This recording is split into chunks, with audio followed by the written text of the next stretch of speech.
은혜롭고 귀한 찬양 감사합니다. 5월은 가정의 달이고 교회에서는 전통적으로 오늘 어버이 주일로 지키고 있습니다. 우리가 살아가는 이곳 캐나다에서는 특별히 오늘은 마더스데이, 어머니의 날이기도 합니다. 이 땅에서 어머니라고 하는 이름으로 가장 위대하고 가장 숭고하고 가장 거룩한 이름으로 살아가는 모든 어머니들에게 하나님의 크신 은혜와 사랑과 평화가 날마다 더하기를 간절히 기도하겠습니다. 시인 용혜원이 쓴 늘 간절한 어머니의 생각이라고 하는 시를 함께 나누도록 하겠습니다. 시 한번 띄워주세요. 자식을 향한 어머니의 선한 눈빛, 부드러운 손길, 따스한 사랑이 세상을 살아가는 방법을 가르쳐 주었습니다. 자신보다 자식을 더 생각하는 어머니의 사랑은 언제나 풍성합니다. 어머니의 자식도 나이가 들어가며 세상을 살아가면 갈수록 어머니의 깊은 정을 알 것만 같습니다.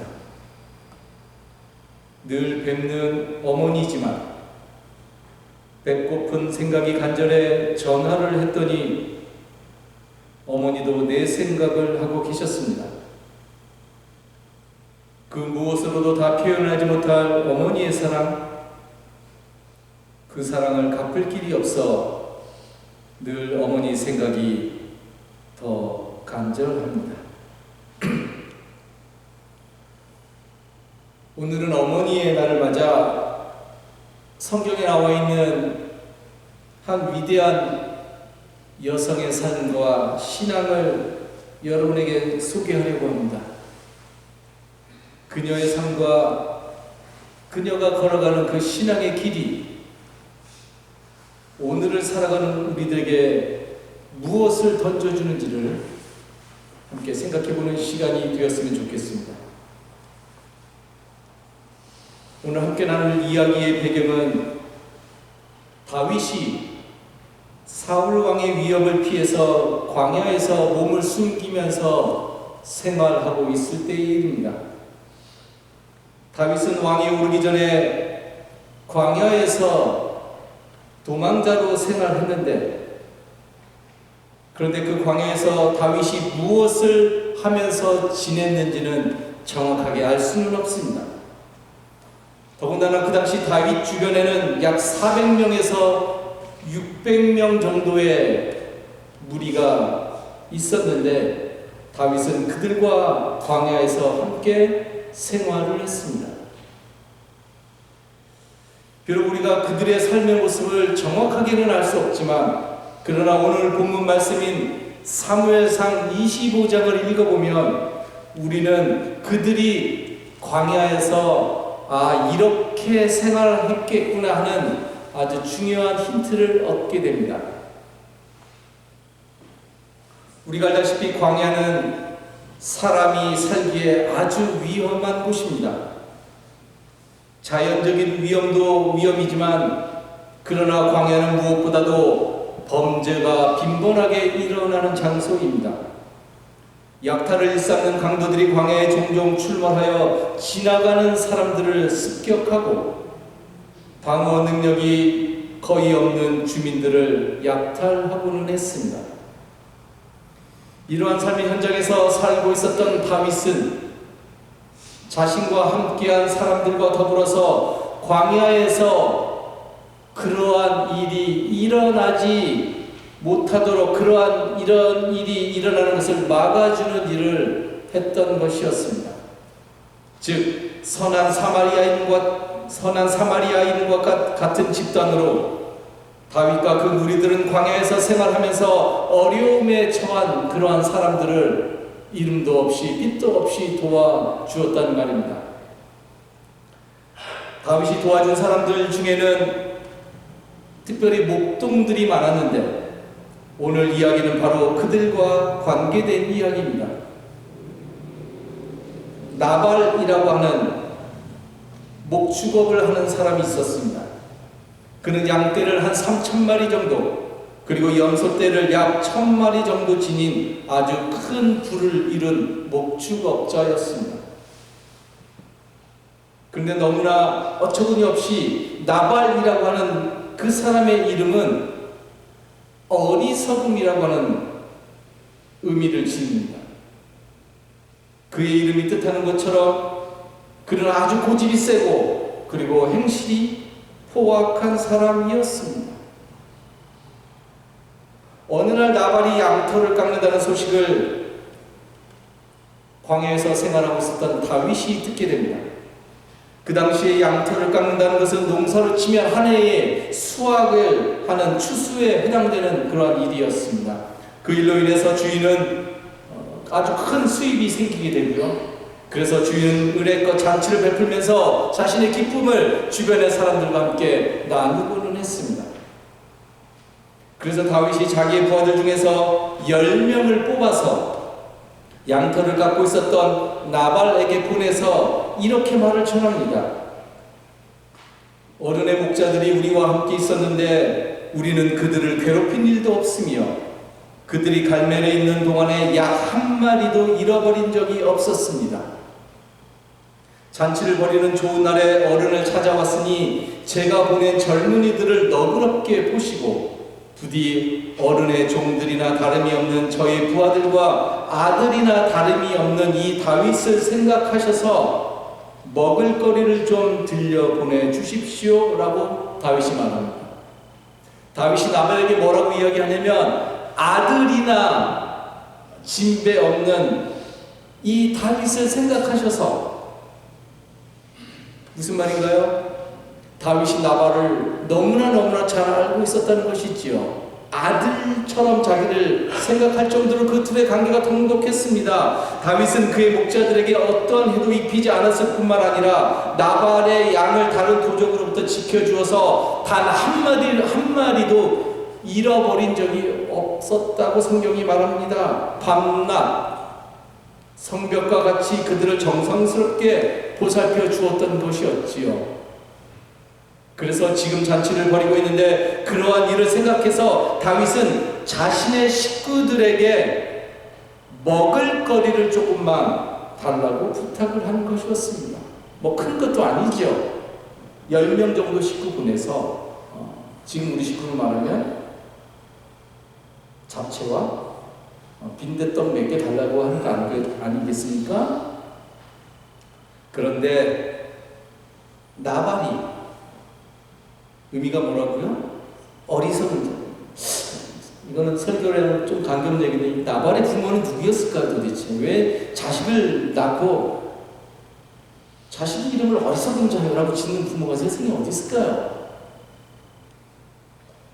그런데 이 나발이 다윗의 부하들 앞에서 다윗의 청을 이런지하에 거절을 합니다. 그것도 그냥 거절이 아니라 인격적으로 상당히 모욕감을 주면서 거절을 합니다. 나발이 이렇게 이야기를 합니다. 도대체 다윗이란 자가 누구냐? 이새의 아들이 누구냐? 요즘은 종들이 모두 저마다 주인에게서 뛰쳐나가는 세상이 되었다. 그런데 내가 어찌 빵이나 물이나 양털 깎는 일꾼들에게 주려고 잡은 짐승의 고기를 가져다가 어디서 왔는지도 모르는 자들에게 주겠느냐라고 말을 합니다. 다윗이 이 말을 듣고 이성을 잃게 됩니다. 그리고 부하들에게 그 즉시로 모두 허리에 칼을 차라고 출정 명령을 내리고 400명의 부하를 거느리고 나발을 치러 올라갑니다. 이 소식을 누가 듣는가 하면 바로 나발의 아내,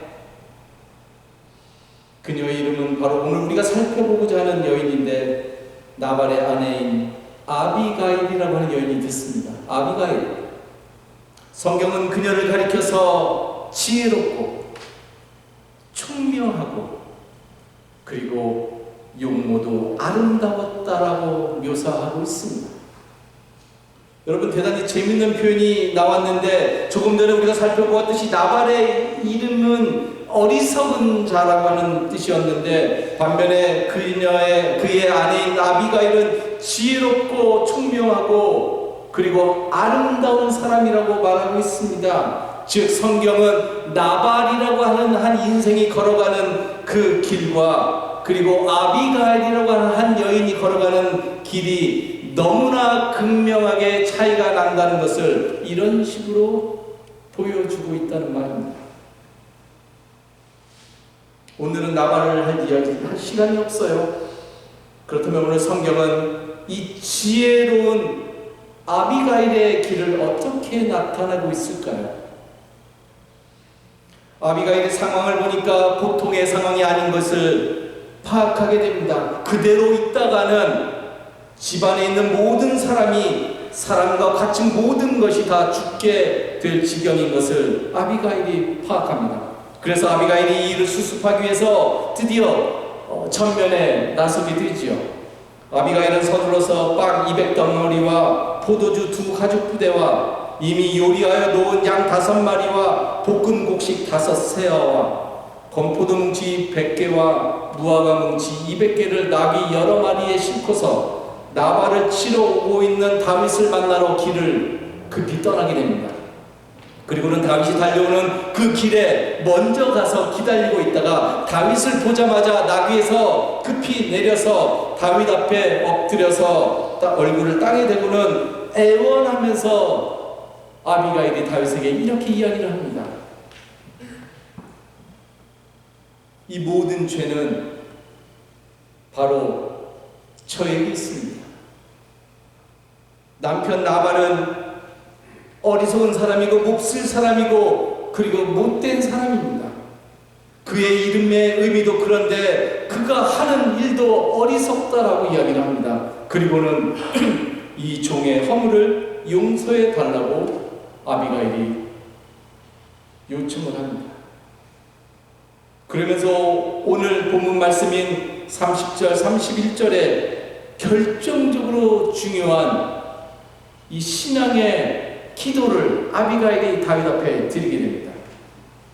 이제 곧 주께서 장군께 약속하신 대로 온갖 좋은 일을 모두 베푸셔서 장군님을 이스라엘의 영도자로 세워주실 터인데 지금 공연히 사람을 죽인다든지 몸소 원수를 갚으신다든지 하여 왕이 되실 때에 후회하시거나 마음에 걸리는 일이 없도록 하시기 바랍니다.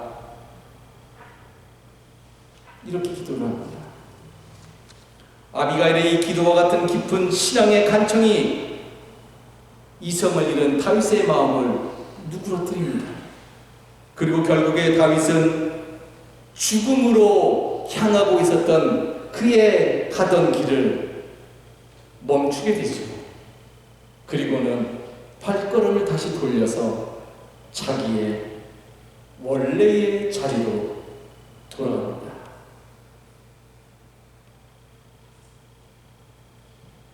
우리가 아비가일의 남편인 나발의 어리석음에 대해서는 더 이상 이야기를 할 필요가 없을 것 같습니다. 그런데 성경에 보니까 나발만 어리석은 것이 아니었다는 것이 오늘 성경이 우리에게 도전하고 있는 것이네요. 놀랍게도 오늘 우리는 다윗의 삶에서도 어떠한 아름다움이라든지 아니면 평상시 그가 지니고 있었던 다윗 하면 생각나는 그 믿음의 기쁨, 그 영성의 거룩함의 영성을 오늘 다윗의 모습에서 찾아볼 수가 없습니다. 지금 다윗은 나발을 향해 이성을 잃어버렸고 그리고 복수의 칼날을 갈고 있는 것입니다. 우리는 나발과 별반 다르지 않는 다윗의 모습을 보고 놀라지 않을 수가 없습니다. 정말 다윗이 이런 모습을 지녔단 말인가 하고 놀라지 않을 수가 없네요. 다윗은 하나님으로부터 기름 부음 받은 그 귀한 정체성을 잃어버렸고 우리는 그동안 그가 광야의 삶을 통해서 거룩한 광야의 삶을 통해서 배웠던 거룩한 영성의 모습을 다윗의 걸음걸이에서 찾아볼 수가 없습니다.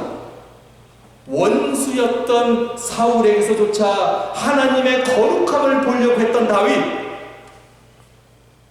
그 다윗의 기쁜 신앙적인 모습이 지금은 온데간데 없이 사라져 버렸다는 말입니다. 즉 다윗이 너무나 연약하고 그리고 너무나 인간적인 모습을 보여주고 있습니다. 그런데 여러분, 결정적으로 다윗의 위대함이 어디에서 드러나는 줄 아십니까? 그 연약한 가운데서 그 위기의 순간에 다윗이 어떻게 하는지를 지금부터 잘 봐야 합니다. 오늘 다윗의 이야기는 바로 그것을 오늘을 살아가는 우리들에게 보여주고 있는 것입니다. 즉 다윗이 얼마나 연약하고 얼마나 부족한 존재인가 하는 것을 보여주려고 하는 것이 아니라 그러한 연약하고 그러한 부족한 상황에서 다윗이 결정적으로 어떻게 그 위기를 극복하고 나아가고 있는가 하는 것을 오늘 이야기는 보여주고 있다는 말입니다. 한마디로 말해서 다윗은 하나님의 사람으로서 그의 자리가 어디인지를, 자신이 어디에 서 있어야 하는지를 결국에는 깨닫게 되었다는 겁니다. 하마터면 자신의 삶과 신앙을 송두리째 잃어버릴 위기에 처해 있었습니다. 그리고 여러분, 그러한 위기는 우리 모두가 삶에서 너무나 자주 경험하는 일들입니다. 여러분, 우리가 세상을 살다 보면 우리 모두가 다윗처럼 그리고 나발처럼 어리석음에 처할 때가 한두 번이 아닙니다. 그러나 다윗은 자신에게 찾아왔던 이름 모를 한 여성의 이야기를 듣게 됩니다. 그리고 그 여인의 이야기를 통해서 자신의 현재의 모습이 칼을 차고 이성을 잃고 복수의 마음으로 치닫고 있었던 그 길이 결코 하나님의 사람의 모습이 아니라는 것을 그 자리에서 발견하게 되고 자신의 정체성, 잃어버릴 뻔했던 자신의 신앙의 정체성을 그녀를 통해서 다시 한번 찾게 됩니다. 그리고는 발걸음을 돌려서 하던 발걸음을 멈춰서 가장 위대한 멈춤입니다. 그리고 자신의 본래 자리로 돌아갔다는 말입니다. 여러분, 다윗이 신앙적으로 위대하다는 것은 바로 이것이에요. 다윗이 실수하지 않는다가 아니라 다윗은 실수투성이었어요. 그럼에도 불구하고 그는 자신이 서야 하는 그 자리로 결국에는 돌아갈 수 있었다는 것입니다. 즉 다윗은 그 무엇을 들을 수 있는 신앙적인 능력을 갖고 있었네요. 무엇인가를 드러낼 수 있는 그 신앙적인 능력, 그리고 그 올바른 들음으로 인해서 자신이 궁극적으로 어디에 서야 하는지를 깨닫고 그것을 삶의 경계선상에서 자신을 위기에서 구해낼 수 있는 그 일로 다윗은 돌이켜서 걸어가는 신앙인이었다는 말입니다. 오늘 우리가 아비가일의 지혜로움과 그녀가 가지고 있었던 아름다움에 대해서 이야기를 하지 않을 수가 없습니다. 아비가일의 시와 같은 깊은 청원은 다윗으로 하여금 자신이 원래 가지고 있었던 하나님의 사람으로서의 갖고 있었던 그 정체성, 그 아름다움, 그것을 발견하게 했고 그래서 그의 삶을 다시 하나님께로 가게 했다는 말입니다. 나발을 향했던 그 원수의 그 길에서, 그 복수의 길에서, 죽음의 길에서 다시 하나님을 향해서 걸어가게 했다는 것이지요. 다윗은 자신 앞에서 아비가일을 통해서 내가 누구인지를, 자신이 누구인지를, 즉 하나님의 언약과 약속과 그리고 하나님의 소명을 다시 한번 확인하게 되었습니다. 즉 아비가일의 간절한 기도와 그녀가 보여준 간구는 다윗에게 잃어버렸던 하나님을 다시 한번 소생시켜주는, 불러일으켜 주었다는 것입니다. 여러분, 세상을 살면서 나발을 상대하는 것은, 나발과 같은 인생을 상대하는 것은 결코 신앙인의 모습이 아니지요. 더군다나 복수의 칼날을 차고 그를 대적하는 것, 그것은 또 다른 나발이 되는 것이지요. 나발을 상대하는 순간 나는 또 다른 나발이 되어버린다는 말입니다. 그러한 위기의 때에 하나님은 아비가일이라고 하는 한 여성을 통해서 죽어가고 있었던 다윗의 영성을 흔들어 깨우기 시작합니다. 그렇다면 오늘 우리의 삶에서 아비가일은 누구입니까? 여러분, 여러분의 삶에서 여러분들의 무딘 영성을 깨우고 있는 아비가일은 누구입니까? 나의 감정과 나의 말과 나의 행동이 나의 정체성, 즉 하나님의 사람이라고 하는 나의 귀한 정체성과 너무나 어울리지 않구나라는 것을 깨닫게 해주는 것, 이게 아비가일이죠. 내가 하나님의 사람으로서 이렇게 어처구니 없는 말을 하면서 살아가는구나 라는 것을 깨닫게 해주는 그 무엇, 사람이어도 좋고요, 사물이어도 좋고 자연이어도 좋겠죠. 그 순간 그것은 나에게 아비가일이 되는 것입니다. 잠자고 있었던 나의 영혼을 흔들고 깨워서 나로 하여금 다시 하나님을 만날 수 있게 해주는 것, 하나님과 다시 접촉하게 해주는 것, 그게 아비가일이죠.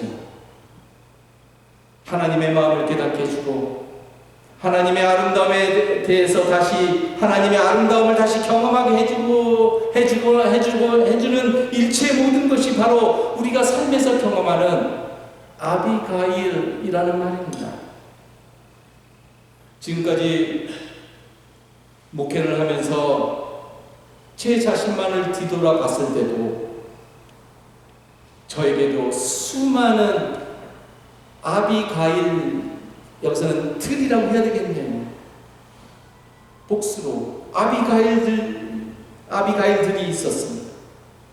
그 수많은 아비가일들 덕분에 하나님의 사랑과 하나님의 은혜를 깨닫게 되었고, 힘든 순간에서도, 절망하는 순간에서조차도 계속해서 에게이로 일어나서 힘내서 하나님의 길을 걸어갈 수 있었음을 고백하지 않을 수가 없습니다. 저는 여러분의 삶도 다르지 않다고 생각합니다. 여러분들의 삶을 뒤돌아봤을 때, 특히 위기의 순간에, 결정적인 순간에 하나님을 생각하게 하고 하나님을 떠올리게 하고 하나님과 접촉하게 해주었던 수많은 아비가일들이 있었지요. 여러분들을 붙잡아주고 여러분들을 깨우쳐주고 있었던 그 아비가일들은 누구였습니까?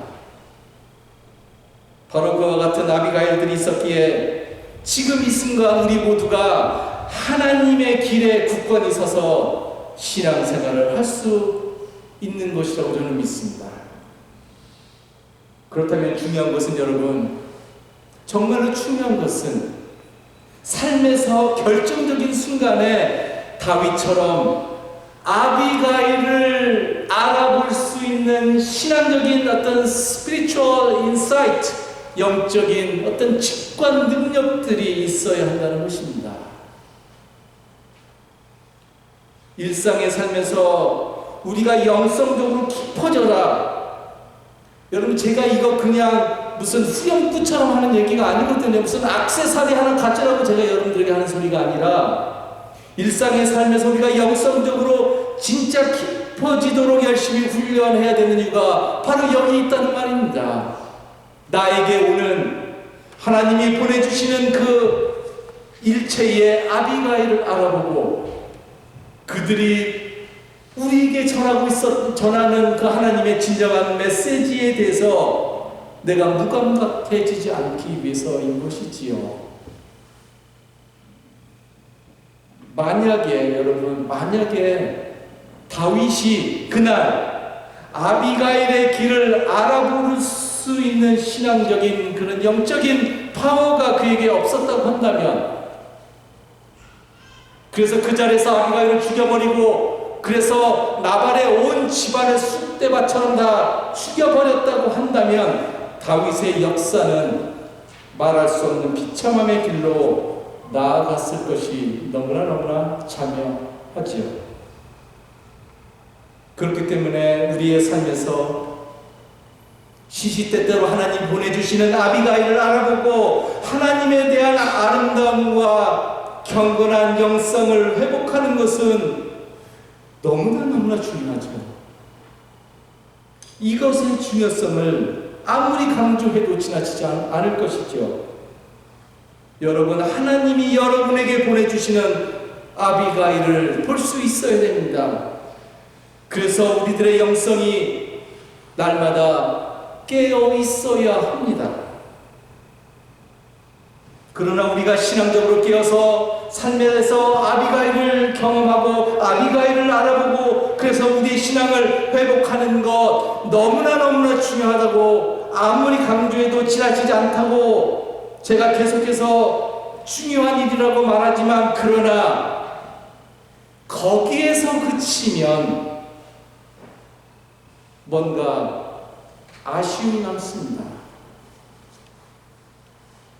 우리는 신앙적으로 거기에서 그쳐서는 안 되고 우리는 영성적으로 한 발 더 나아가야 됩니다.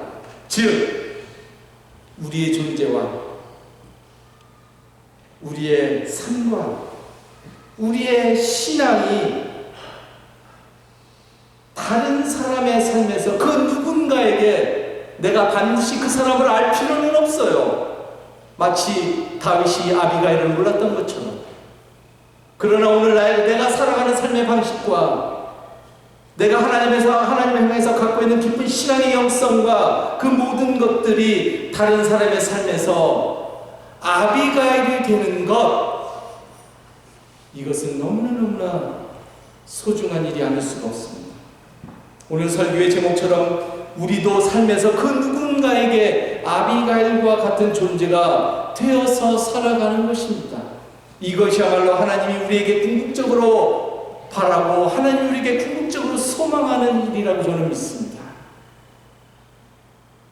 부족한 우리의 삶으로, 정말 연약한 우리의 삶으로, 우리의 아름다운 영성으로 인해서 우리를 만나는 사람들이 잃어버렸던 무감각하고 있는 그 하나님을 발견하게 된다면 여러분, 그 어찌 귀하고 복된 일이 아니겠습니까?